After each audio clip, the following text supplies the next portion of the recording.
درود شریف جو ہے وہ ایک مسلمانوں کے پاس اللہ کی طرف سے تحفہ ہے. دیکھیں یہ بخاری مسلم میں جو صحابی یہ حدیث روایت کرتے ہیں نا درود ابراہیمی کی، تو وہ کہتے ہیں میں تمہیں ایک تحفہ دوں جو میں نے نبی الاسلام سے لیا ہے، وہ اس کو تحفہ کہتے ہیں. تو وہ پھر آگے درود ابراہیمی والی حدیث سناتے ہیں. اور جامع ترمذی میں حدیث ہے، مولا علی کہتے ہیں میں نے نبی الاسلام سے خود سنا تھا، کنجوس ہے وہ شخص جس کے سامنے میرا ذکر ہو مجھ پہ درود نہ پڑے. اللہم صلی علی محمد وعلی آل محمد.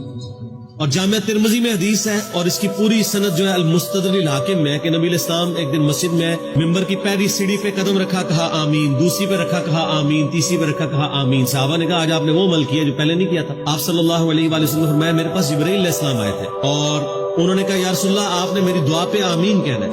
جب میں نے پہلی سیڑھی پہ قدم رکھا تو انہوں نے کہا کہ آپ دعا کیجئے کہ ہلاک ہو جائے وہ شخص جس کے سامنے آپ کا ذکر ہو اور وہ آپ پہ درود نہ پڑے. اللہم صلی علی محمد وعلی آل محمد. میں نے کہا آمین. دوسری سیڑھی پہ برباد ہو جائے وہ شخص جس کو ماں باپ دونوں یا دونوں میں سے ایک بڑھاپے میں ملے اور ان کی خدمت کر کے جنت نہ کما سکے. میں نے کہا آمین. اور تیسری سیڑھی پہ ہلاک ہو جائے وہ شخص جسے رمضان کا مہینہ ملے اور وہ اللہ سے اپنی مغفرت نہ کروا سکے. اچھا یہ ترتیب جو ہے نا ان تینوں باتوں کی مختلف روایتوں میں مختلف ملتی ہے، بل باتیں یہ تین ہی ہیں. سینسٹیو ایشو ہے. پھر صحیح مسلم میں حدیث ہے جو اذان کا جواب دے اس کے بعد درود شریف پڑھے اور الوسیلہ والی دعا مانگے میری شفاعت اس کے لیے حلال ہو جائے گی. جامع ترمذی میں حدیث ہے قیامت والے دن سب سے زیادہ میرے نزدیک وہ شخص ہوگا جس نے دنیا میں سب سے زیادہ مجھ پہ درود پڑا ہوگا. اللہم صلی علی محمد وعلی آل محمد. ایک مجلس میں ایک دفعہ درود شریف پڑھنا ضروری ہوتا ہے. مسند احمد میں فضل الصلاۃ علی النبی اور باقی کتابوں میں موجود ہے کہ اگر کوئی شخص کسی مجلس میں جائے اور بغیر اللہ کا ذکر اور درود شریف کے اٹھ جائے تو قیامت والے دن جنت میں بھی پہنچ جائے تو اسے اس بات پہ حسرت ہوگی جب وہ اجر دیکھے گا کہ یار میں کاش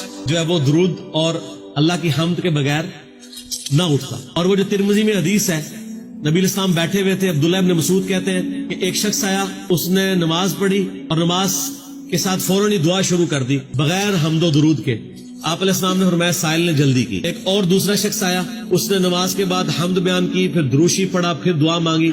تو آپ فرمایا سل تعطا، سل تعطا، مانگ تجھے دیا جائے گا، مانگ تجھے دیا جائے گا. پھر جو پہلے آیا تھا اس کو آپ نے کہا کہ یہ طریقہ نہیں ہے، جب بھی تم نماز میں دعا مانگو یا نماز کے بعد تو پہلے اللہ کی حمد بیان کرو، پھر درود شریف پڑھو، پھر دعا مانگو، جیسے ہم نماز میں بھی کرتے ہیں التحیات للہ والصلوات والطیبات، یہ اللہ کی حمد ہے، پھر نبی السلام کے سلام ہے، پھر درود شریف ہے، پھر اینڈ پہ دعائیں. یہ ترتیب ہے. تو یہ دعاؤں کی قبولیت کا ذریعہ ہے اللہ کی حمد اور درود شریف.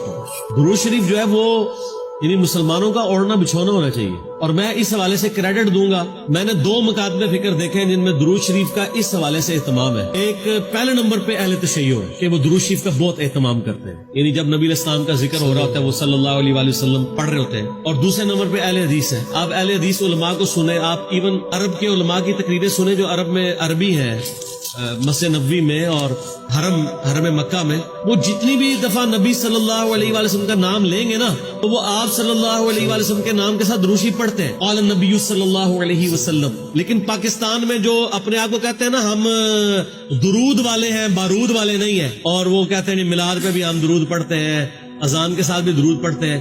آپ ان کے مولویوں کی تقریریں سنیں، حضور نے فرمایا وہ 50 دفعہ نام لے گا، ایک دفعہ بھی درود شریف نہیں پڑھے گا.